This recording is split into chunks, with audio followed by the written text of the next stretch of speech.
My name is Manuela Thompson, but everyone knows me as Manu. At 28, I'm a graphic designer in Austin, Texas, and for most of my adult life, I've prided myself on being different from my family. While they built their lives around the small town of Riverdale, with its 15,000 inhabitants and even smaller mentality, I escaped to the Texas capital as soon as I graduated high school. Growing up in the Thompson family was never easy for me. Dad, Edward Thompson, owned the largest construction company in the region, a business he built from scratch after moving here from Oklahoma in the early 80s. He was always a hardworking man, a man of few words, but with clear expectations about what he wanted from his children. My brother Richard, 3 years older, fit perfectly into the mold. Since childhood, he showed interest in business, learned about construction and management, and by 25, he was already Dad's right-hand man. I, on the other hand, was always the rebel. I preferred spending entire afternoons drawing to studying spreadsheets. When other teenagers my age were worried about dates and parties, I was obsessed with design, colors, typography. My room was an explosion of sketches, art magazines, and design books I ordered online because our small town's library had nothing that interested me. The tension in our house was palpable. Dad didn't understand why I wasted time with what he called scribbles, while Mom, Patricia, tried to mediate but always ended up siding with him. "Manu needs to be more realistic," she'd say. "Art doesn't put food on the table." Richard, always the perfect son, would just shake his head disapprovingly whenever the subject came up. Things got worse when I announced I wanted to study graphic design in college. Dad exploded. "We have a family business here, a legacy, and you want to throw it all away for what? Drawing pictures?" The fight that followed was epic. I remember screaming that I wouldn't spend my life building houses when I could build brands, create visual identities, tell stories through design. He called me ungrateful. I called him narrow-minded. In the end, I paid for college myself. I worked 3 part-time jobs during high school, saved every penny, and got a partial scholarship to the University of Texas. When I left for Austin at 18, the goodbye was cold. Dad barely looked at me, Mom cried, and Richard said I was making the biggest mistake of my life. College was my salvation. For the first time, I was surrounded by people who understood my passion, professors who encouraged my creativity, and opportunities to grow as an artist. I discovered I had real talent. My professors said I had a unique eye for visual communication, and by my junior year, I was already freelancing for local businesses. After graduation, I got a job at a prestigious design agency in Austin. The work was challenging and rewarding. I created visual identities for tech startups, designed marketing campaigns for major brands, and even won a few regional awards. I built a life I was proud of. A modern apartment in the trendy East Austin, a close group of creative friends, and a career that fulfilled me intellectually and creatively. But the distance from family grew with each passing year. Phone calls became rarer, visits practically non-existent. When I did go back to Riverdale for Christmas or special occasions, the atmosphere was always tense. Dad would make passive-aggressive comments about my city life, while Richard would boast about business successes, always making sure to mention how much Dad appreciated having a son who understood what really mattered. The last time I was home was 2 years ago for Mom's 55th birthday. The party was at the family house, the same 2-story colonial where I grew up. All the relatives were there, the same people who had watched me grow up, and who always had something to say about my life choices. "When are you getting married, Manu? Don't you think it's time to settle down? Your biological clock is ticking." The questions came like arrows, each one more intrusive than the last. But the worst moment was when Dad made a toast. He talked about family, about legacy, about the importance of staying true to your roots. Then he looked directly at Richard and said, "I'm proud to have a son who understands that family comes first, who's here to carry on what we've built together." The message was clear. Richard was the worthy son, and I was just a disappointment who had abandoned the family. I left the next day, hurt and angry. On the drive back to Austin, I promised myself I wouldn't return until someone in that family showed they actually wanted me there. Little did I know it would take Dad's death for that to happen. Over the next 2 years, contact became practically zero. Richard would occasionally send brief texts about family news, always with a tone that made it clear he was just fulfilling an obligation. Mom called once a month, but the conversations were superficial, full of uncomfortable silences. I threw myself into work. I started my own freelance business, built an impressive client portfolio, and even began teaching design workshops. I was successful, independent, and happy. Or at least, I told myself I was. Deep down, there was always a void, the feeling that I was missing something important. But I pushed those feelings away, convinced that my family had made their choice, and I had made mine. Then came the call that changed everything. It was a Tuesday morning in March when my phone rang. I was in my home office, working on a rebranding project for a local restaurant, completely absorbed in choosing the perfect shade of green for their logo.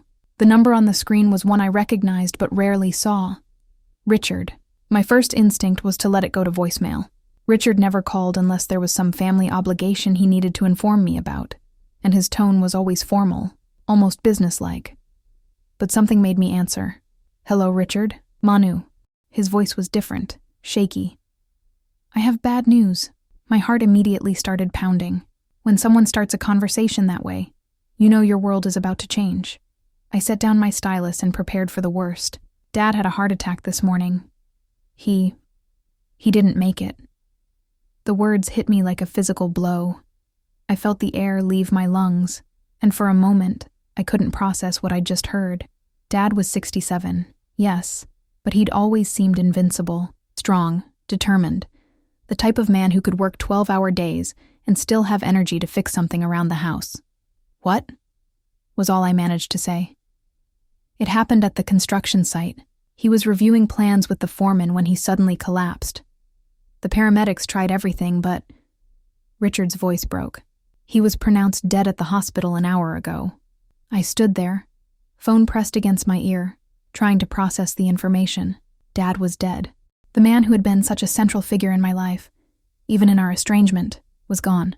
All those unresolved fights, all those words we never said, all those bridges we never rebuilt, none of it mattered anymore. "Manu? Are you there?" Yes. I'm here." My voice sounded strange, distant. "When is the funeral?" "Friday. She's not doing well. She keeps asking for you." The guilt hit me immediately. Mom had always been caught in the middle of our family conflicts, trying to maintain peace between Dad and me. And now, in her moment of greatest need, I was 200 miles away. "I'll be there tomorrow," I said, already mentally canceling meetings and rearranging my schedule. "Tell Mom I'm coming." "Okay, the funeral will be at St. Mary's at 2 p.m. on Friday. The wake is Thursday night." "Richard, But he had already hung up. I stood there holding the phone, staring at the half-finished logo on my computer screen. Everything seemed surreal, as if I were living someone else's life. The next few hours passed in a blur. I called clients to reschedule meetings, packed a suitcase, and tried to process what had happened. The strangest part was that I couldn't cry. I felt numb, empty, as if my emotions had been put on pause. The drive to Riverdale felt eternal. With each mile, memories flooded back. Dad teaching me to ride a bike in the backyard, the pride in his eyes when I brought home good grades, the disappointment when I announced I wanted to study art. Our last fight, 2 years ago, when he accused me of thinking I was better than the family. I arrived at the family house as the sun was setting. The place looked exactly the same. The well-maintained lawn, Mom's flower garden, the oak tree where Richard and I used to climb as kids. But something felt different, emptier. Mom opened the door before I could knock. Patricia Thompson looked like she had aged 5 years in one day. Her eyes were red from crying, her usually perfect hair disheveled. When she saw me, she immediately broke down. "Oh, Manu, thank God you're here." We hugged tightly. And finally, the tears came. All the emotion I had been holding back since Richard's call poured out. We stood there crying together, holding each other like lifelines in a storm. "I can't believe he's gone," Mom whispered. This morning he was having breakfast, complaining about the coffee being too weak, and now... Inside, the house was full of people. Relatives I hadn't seen in years, family friends, business associates. Everyone was speaking in hushed tones, sharing memories of Dad, offering condolences to Mom. I felt like a stranger in my own childhood home. Richard was in the living room, surrounded by uncles and cousins, discussing funeral arrangements. When he saw me, he nodded briefly but didn't approach. His wife, Jennifer, gave me a cold smile that didn't reach her eyes. The next 2 days were a whirlwind of preparations, visits, and awkward conversations. People kept asking me about my life in Austin, but their questions felt more like interrogations. So you never married? Are you finally ready to come home? Maybe this is a sign that you should return to the family business. The worst part was feeling like an outsider at my own father's funeral. Richard took charge of everything. He chose the casket, wrote the obituary, coordinated with the funeral home. When I tried to contribute, he dismissed my suggestions with a patronizing smile. Don't worry about it, Manu. I've got everything under control. I felt invisible, irrelevant. Even in death, Dad's preference for Richard was clear. At least, that's what I thought. Friday arrived gray and rainy, as if the sky itself was mourning Dad's passing. I woke up in my childhood bedroom, surrounded by faded posters and memories of who I used to be. The house was already bustling with activity. Caterers preparing food for after the service, florists arranging flowers, relatives arriving from out of town. I put on the only black dress I had brought, a simple but elegant piece I had worn to client presentations. As I looked at myself in the mirror, I tried to prepare emotionally for what was to come. Saying goodbye to Dad would be hard enough, but doing it surrounded by a family that had always made me feel unwelcome seemed almost unbearable. St. Mary's Catholic Church was packed. Dad had been a prominent figure in the community for over 30 years, and it showed. The pews were filled with construction workers, business partners, neighbors, and friends. I sat in the front row next to Mom, who clutched my hand throughout the entire service. The eulogy was delivered by Father Martinez, who had known our family since Richard and I were children. He spoke about Dad's work ethic, his dedication to family, his contributions to the community. Every word was true, but somehow it felt incomplete. The Dad he described was the public version, the successful businessman, the devoted husband, the father who had built a legacy. But what about the Dad who used to take me fishing on Saturday mornings when I was little? The one who taught me to change a car tire when I was 16? The one who, despite our differences, had never missed one of my high school art exhibitions? Those memories seemed to have no place in this official version of Edward Thompson. After the service, we drove to Riverside Cemetery in a long procession of cars. The rain had stopped, but the sky remained overcast, casting everything in shades of gray. I walked between Mom and Richard as we followed the casket to the gravesite, feeling like I was watching everything through a fog. The burial ceremony was brief, but emotional. Mom threw a handful of dirt on the casket and broke down completely. I held her while she cried, feeling my own tears flow freely for the second time since Dad's death. This was really happening. He was really gone. As people began to disperse, offering final condolences before heading back to the house for the reception, Richard approached me. His face was hard, his eyes cold. Throughout the entire funeral process, he had been formal but cordial with me. But now something had changed. "We need to talk," he said, pulling me aside from the crowd. We walked a few steps away from the gravesite, near an old oak tree that provided some privacy. Richard looked around to make sure no one could hear us, then turned to face me with an expression I had never seen before. Pure contempt. "I want you to know something," he began, his voice low but intense. "Dad talked to me before he died. We had long conversations about the business, about the family, about you." I felt a chill that had nothing to do with the weather. "Richard? What are you talking about?"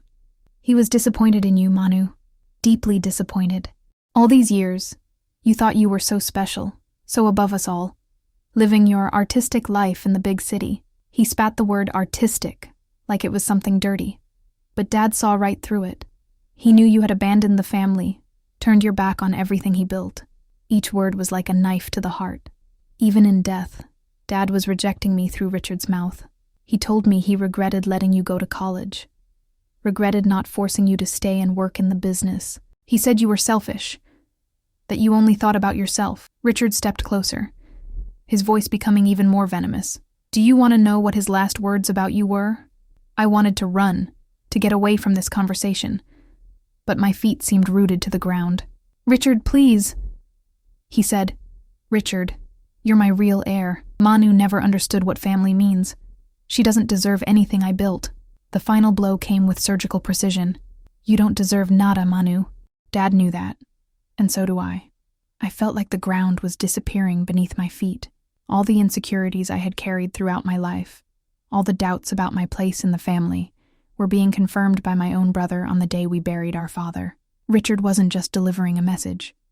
He was executing a final judgment. Now, I suggest you go back to your little life in Austin and stop pretending you belong here, he continued. The business will continue as it should, with people who actually care about the family legacy. You made your choice years ago. Live with it. With that, he turned and walked back toward the group of mourners, leaving me standing alone under the oak tree, feeling more isolated than I had ever felt in my life. I stayed there for several minutes, trying to process what had just happened. Around me, cars were starting to leave. People were heading back to the house for the reception. I should go. I should support Mom. I should try to act like a normal member of the family. But Richard's words echoed in my mind. You don't deserve anything. Maybe he was right. Maybe I had been fooling myself all these years, thinking that deep down, Dad still loved me despite our differences. Maybe choosing my own path had been the ultimate act of selfishness, and now I was paying the price. I walked slowly back to the car where Mom was waiting. She looked at me with concern. Are you okay, honey? You look pale. I'm fine, Mom. Just processing everything. The reception was torture. I spent 2 hours smiling politely, accepting condolences, and listening to stories about Dad while Richard's words played on repeat in my head. Every laugh, every shared memory, felt like confirmation that I truly didn't belong there. I left the next morning, after a brief goodbye to Mom. She begged me to stay longer, to spend more time together. But I couldn't bear another day in that house, in that town, surrounded by reminders of my failure as a daughter. The drive back to Austin was long and lonely. I had 3 days to process everything before I needed to return to work. 3 days to figure out how to rebuild my life, knowing that I had been definitively cast out of my family. But sometimes life has other plans. 3 days after returning to Austin, I was still in a fog. I moved through my daily routine like a robot, answering emails, working on projects, grocery shopping, but everything felt distant and unreal. Richard's words at the cemetery played on constant loop in my mind. You don't deserve anything. The finality of it, the cruelty, had shaken me to my core. I was sitting at my kitchen table Wednesday morning, staring at a cup of coffee that had gone cold hours earlier, when my phone rang. The number was unfamiliar, a local Riverdale area code. My first instinct was to ignore it. I wasn't ready for another conversation with a relative offering delayed condolences or, worse, more confirmation that I didn't belong. But something made me answer. Miss Thompson, this is Harold Morrison, from Morrison & Associates Law Firm. I was your father's attorney, Mr. Morrison. I remembered him vaguely from my childhood. A tall, thin man with wire-rimmed glasses, who occasionally came to family dinners to discuss business matters with Dad. He had always been kind to Richard and me, asking about school and treating us like real people, rather than just Ed Thompson's kids. Mr. Morrison, hello. I'm sorry for not calling earlier. No need to apologize, Miss Thompson. I understand this has been a difficult time for your family. The reason I'm calling is that I need to speak with you about some legal matters concerning your father's estate. Legal matters? Richard had made it clear that everything was settled, that he was inheriting the business and handling all the arrangements. What could Mr. Morrison possibly need to discuss with me? I'm not sure I understand. My brother Richard said he was handling all the estate issues. There was a pause on the other end of the line, and when Mr. Morrison spoke again, his voice was carefully measured. Miss Thompson, I really need to speak with you in person. There are some complications that need to be addressed. Would it be possible for you to come to my office? It's quite urgent. Complications. The word sent a chill down my spine. Mr. Morrison, can't you tell me over the phone? I just got back to Austin and I have work commitments. I'm afraid this matter requires your immediate attention. There are documents that need to be reviewed, and certain legal procedures that must be followed within specific timeframes. His voice became more insistent. Miss Thompson, I've known your father for over 20 years. Please trust me when I say this cannot wait. Something in his tone convinced me. There was an urgency there that went beyond typical legal formalities. All right. When do you need me there? Would tomorrow be possible? I can see you first thing in the morning before my other appointments. I looked at my calendar, mentally rearranging client meetings and project deadlines. I can be there by 9 a.m. Perfect. Miss Thompson, one more thing. Please don't mention this conversation to anyone else in your family until after we meet.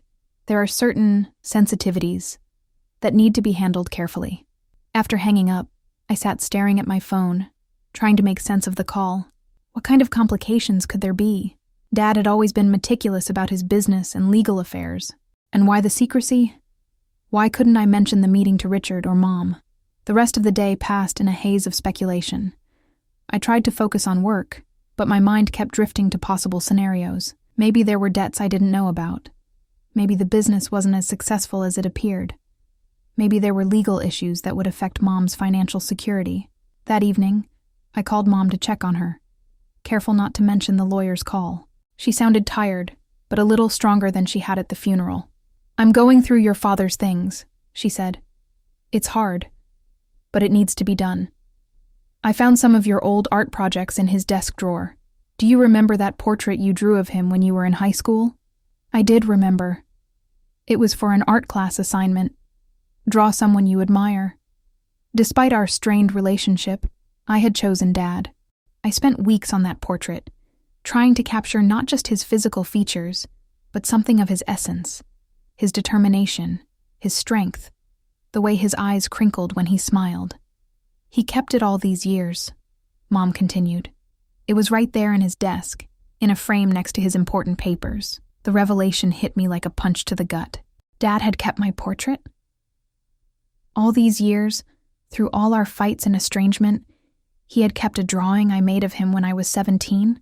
It didn't fit with Richard's narrative, with the image of a father who was deeply disappointed in his daughter. That night, I barely slept. I kept thinking about the portrait, about Mr. Morrison's mysterious urgency, about the growing feeling that there were things about my father and my family that I didn't understand. The drive to Riverdale the next morning felt different from my departure just 4 days earlier. Then, I had been fleeing, running away from painful truths and harsh words. Now, I was returning with purpose, even if I didn't understand what that purpose was yet. Morrison & Associates was housed in a Victorian-era building in downtown Riverdale, the same building where Mr. Morrison had practiced law for over 3 decades. I arrived exactly at 9 a.m., my stomach churning with nervousness. The secretary led me to Mr. Morrison's office, a wood-paneled room filled with law books and family photos. Mr. Morrison looked older than I remembered, his hair completely gray now, but his eyes were sharp and kind. "Miss Thompson, thank you for coming so quickly. Please have a seat." He gestured to a leather chair across from his desk, and I noticed there was a manila envelope with my name on it, sitting prominently in front of him. "Mr. Morrison, I have to admit, I'm confused about why I'm here. Richard said all the estate matters were straightforward." Mr. Morrison removed his glasses and cleaned them carefully before responding. "Miss Thompson, what I'm about to tell you may come as quite a shock.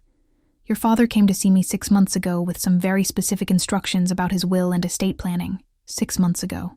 That would have been right around the time Richard had told me Dad was talking about disappointment and how I didn't deserve anything. Your father was concerned about certain family dynamics," Mr. Morrison continued. "He felt there might be attempts to manipulate the distribution of his assets, and he wanted to take precautions." My heart started pounding. "What kind of precautions?" Mr. Morrison picked up the manila envelope and held it out to me. "Your father asked me to give this to you personally, and only to you after his funeral. Inside you'll find a letter in his handwriting, along with his true last will and testament." I stared at the envelope as if it were a dangerous animal. "His true will? What do you mean?" "Miss Thompson, the will that your brother showed the family, that wasn't the real one.